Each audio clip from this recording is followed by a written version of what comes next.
ડભોઈ શહેરના મહત્વપૂર્ણ એવા રેલવે સરિતા બ્રિજ પર આજે બે કાર વચ્ચે સામસામે અકસ્માત સર્જાયો હતો।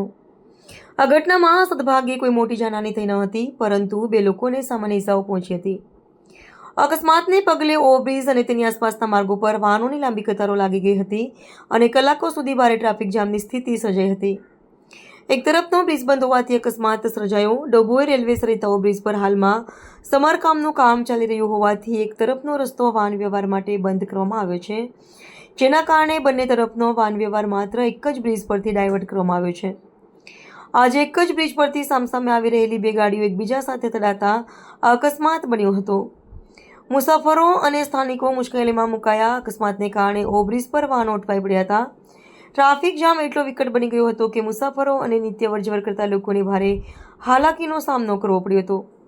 ઘણા લોકોને પોતાના ગંતવ્ય સ્થાને અને નોકરી ધંધા પર સમયસર પહોંચવામાં મોટી તકલીફ પડી હતી। પ્રવાસન અને વાહન વ્યવહાર માટે અતિ મહત્વનો માર્ગ ઉલ્લેખનીય છે કે આ સરિતા ઓવરબ્રિજ વિસ્તારનો અત્યંત મહત્વનો બ્રિજ છે। આ માર્ગ વિશ્વની સૌથી ઊંચી પ્રતિમા સ્ટેચ્યુ ઓફ યુનિટી તરફ જવાનો મુખ્ય માર્ગ છે। આ ઉપરાંત રાજપીપળા, પોઈચા, કરનાળી અને ચાણોદ જેવા જાણીતા ધાર્મિક અને પ્રવાસન સ્થળોએ જવા માટે પણ વાહન ચાલકો આ જ ઓવરબ્રિજનો ઉપયોગ કરે છે। આટલા મહત્વના માર્ગ પર ટ્રાફિક ખોરવાતા દૂર દૂરથી આવતા પ્રવાસીઓ પણ હેરાન પરેશાન થઈ ગયા હતા। શરૂઆતથી જ વિવાદોમાં રહ્યો છે ઓવરબ્રિજ, વહેલી તકે કામ પૂર્ણ કરવા માંગ। આ ઓવરબ્રિજ બન્યો ત્યારથી જ કોઈને કોઈ કારણોસર વિવાદમાં સંકળાયેલો રહ્યો છે।